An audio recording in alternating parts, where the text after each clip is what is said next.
If you were to ask me, what's one of the stories that is the most important but people just kind of know the least, honestly, it's the one we're talking about today, because so many studios have died and so many games that I know a lot of you would be excited by just won't exist. All because of some strategic tomfoolery. Now, it all started with things kind of looking good because something wild happened, and that was that Marvel Rivals took the Overwatch formula and actually succeeded. And for NetEase, that was only the start of what would be an incredible year for them.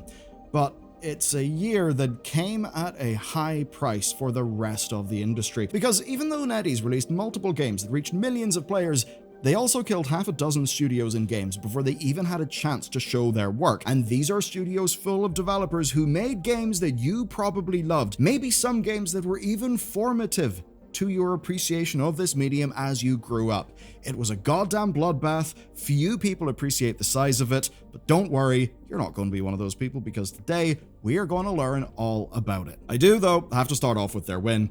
I think no one was expecting that an Overwatch clone with Marvel characters would work as well as it did. Marvel Rivals, I think, proved everyone wrong, and NetEase just kept making moves like that all year. Fragpunk hit 100,000 Steam players in week 1. Destiny Rising pulled in 12 million in earnings super quick. Neither have held their numbers perfectly, by the way, but compared to many other 2025 shooters, well, yeah, NetEase are actually starting from high ground. Then there's their non-mobile games, and those have gone from strength to strength. Where Wind Meets may have had headlines for the Gen AI chatbot NPC stuff going a little bit off the rails, but NetEase published, this is a bit wild, a mostly single-player Ubisoft-style open-world third-person action game and made it free to play. Now, it had already been successful in China, but this basically took the game to the West to a very receptive audience. They peaked at more than 250,000 concurrent players, they hit 9 million total, and those were mostly Western players. Over 50% of the Steam reviews are in English. Now, it hasn't all been perfect. Their MMO Sword of Justice hasn't had quite the same reception, but both games are built on a simple enough premise. No gameplay microtransactions at all, just cosmetics.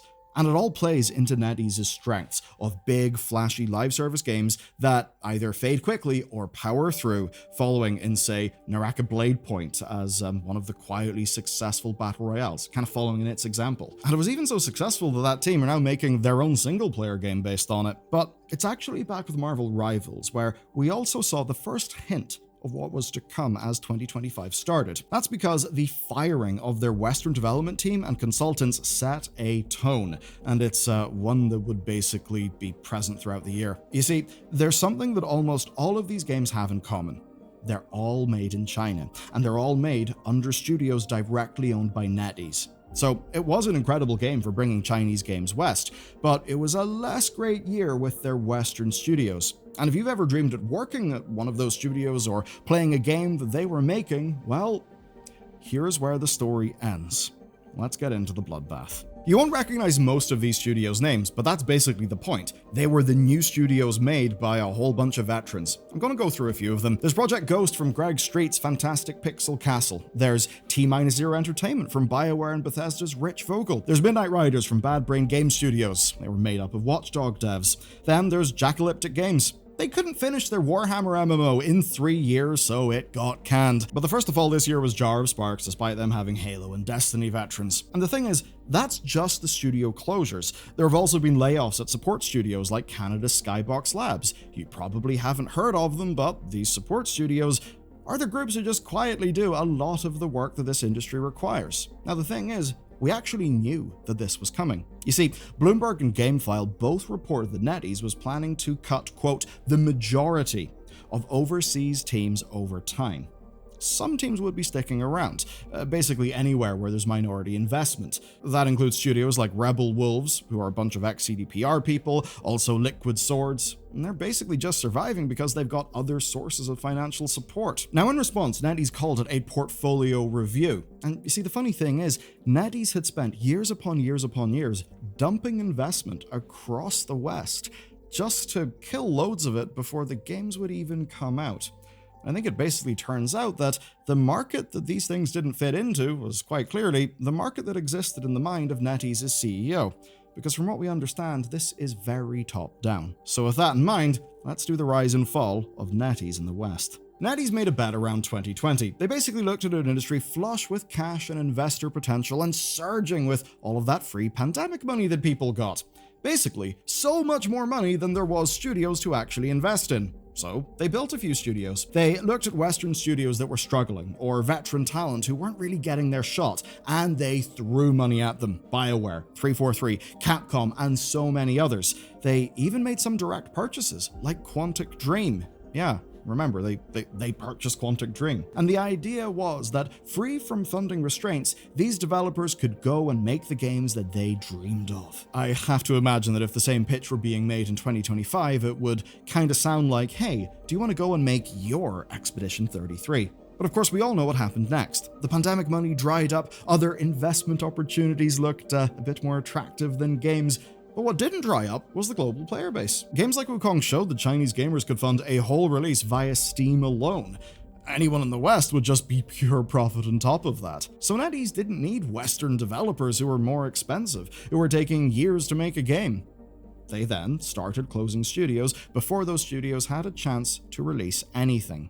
Most of them had operated for under 5 years. There's Oka Studios, who released Visions of Mana, and during the release week of that game, NetEase fired all of the staff. Now, that was all before 2025. There were lots of studios that were axed in 2024, but the year of 2025 saw so many more, and it's really not about the games themselves. You see, as analyst Daniel Ahmad has flagged, this isn't just about NetEase. Other Chinese publishers like Tencent are tightening their spending as well. Basically, not enough return on investment and not quick enough. But of them, it is NetEase who are going harder. And every time we've seen one of these announcements on LinkedIn, there's actually been a name that has appeared in the comments. And it's a name singing the praises of these projects. That name is Simon Zhu. And here's where it gets fascinating. Simon led funding on many of these games because he believed in them. At least this is what he was doing up until around April of 2025.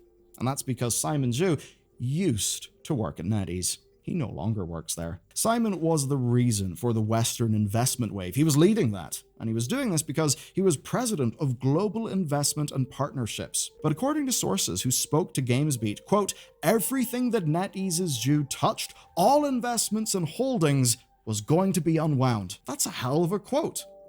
What's going on? Why? Well, the claim being made is that NetEase's CEO and founder, William Ding, just decided that the plan to increase investment outside of China was simply a mistake. And this year has basically just been proving that theory. I mean, NetEase came in, built a whole sub-industry of NetEase-backed companies in the West, and then just seemingly realized that their own homegrown studios could kind of do the job cheaper. Perhaps in their mind, the lack of proven hits from some of their own studios would mean they really would have needed those Western investments, but seemingly that lack of proven hits didn't really matter.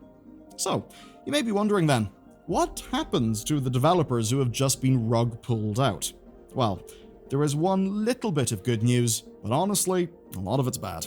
In at least one case, there's a kind of recovery. That's because T-0 Entertainment recovered the brand and prototype from NetEase. In their words, quote, a small group of veteran directors and founders were able to raise the funding to buy that stuff back. Seemingly, though, without Rich Vogel, who is the ex-BioWare and Bethesda executive whose name NetEase founded the studio on. But of course, they're still going to need more money to bring their project to full production. Now, from NetEase's perspective, it's less that they're being actively cruel. I mean, this may be personal at an executive level, that William Ding just thinks, you know what, Simon Zhu is completely wrong and everything he did was bad and we're just going to pull out of all of it. Yeah, it could be personal on that level, but for the most part, it's mostly about cutting losses. By all accounts, they've tried to help the cut-off studios find new backing, but what we've all discovered is there's just not that much backing out there. It's almost as if the investment money is going into other places in the current day. Now, given the seniority of many of the impacted devs, they actually can have limited options. They can go for leadership roles, or I guess a massive pay cut for a lower role, or just hope to have a lot of luck. But otherwise, many aren't going to be staying in the industry, and all the biggest players, Xbox, Ubisoft, and others, have been running layoffs all year. The AA industry segment has all but collapsed over time.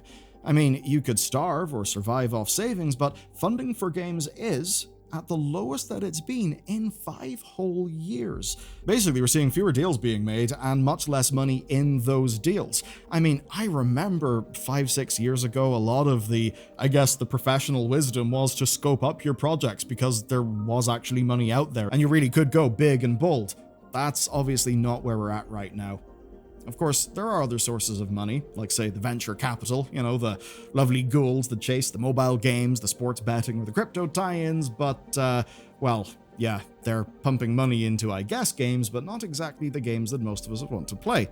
So that basically means this has all happened at just about the worst time, in a true vacuum of funding. And for the thing that you and I actually get, the video game bit, it really is a tragedy. We have seen so many companies where you literally have people who have just, put in their 15 corporate years and finally have been ready to take their big shot. And at that time, NetEase was seen as the safe option. They had all the money, they had little risk, they had leadership that really believed in these projects. That's the thing, by all accounts, the stuff under Simon Zhu, they really did believe in the projects and they wanted to build something real. But now, with a single change of opinion from William Ding, that's all changed, and the NetEase of 2026 looks very different indeed. And, at least from the video game perspective, it looks very free-to-play microtransaction, which I'm just sick of. For what actually runs this industry, you and I being disappointed literally doesn't matter, because for NetEase, they left 2025 on incredibly strong ground.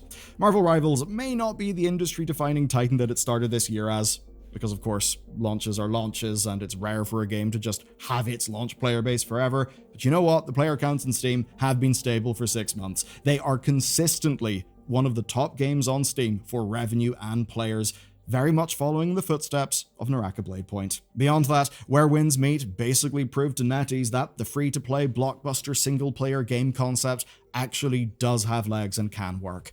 And that makes sense in a world where spending power is weaker than ever.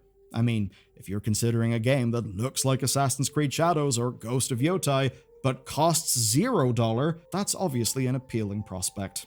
Beyond that, their next big thing is Ananta, which is another open-world blockbuster, and of course they're still running WoW's Chinese servers, offering lots of exclusive content that Western players can only envy, but probably would not like to have in their in-game store, because my god, they've worked out how to sell a lot of shit within World of Warcraft. Even gacha!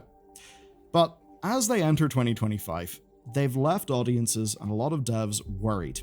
What happens to studios like Quantic Dream when their new MOBA inevitably runs into difficulty? I mean, what business does Quantic Dream have making a MOBA? That's just confusing. But to end, there's a studio we need to watch. Let me explain. The Game Awards showed off 2 NetEase-backed games, Stupid Never Dies from the oddly named GPT Rack 50, and Gang of Dragon from Nagoshi Studios. You may recognize that name, Nagoshi. It's Yakuza, man. And this is a game that is channeling Yakuza, but free from Sega's constraints. That sounds amazing, but I'd be cautious. That's because Bloomberg's earlier reporting suggested that Nagoshi was one of the studios that, just like with Visions of Mana, would be allowed to release their game, but given no major support beyond their own sales. Now, you may look at that and think, of course, that's how it should work, but look, when you're dealing with large team sizes and, having multiple different projects, and also how the revenue actually goes back to a publisher and a developer, what those revenue splits are like, basically that is a little bit of a death sentence, at least insofar as keeping a full-size team. So, are NetEase and everyone that they backed basically just counting down the days until they can walk away? It seems like it, and it seems that in this process, countless veteran developers have had years of their careers tossed away because one guy changed an opinion. And that means that, well, you and me have probably lost so many games that we will never even know about. That, I think, is a real sad thing. As is Xbox and the state of the console industry in general. I was surprised just how bad things look, and if you want to know what I'm talking about here, well, good news. Watch this video next.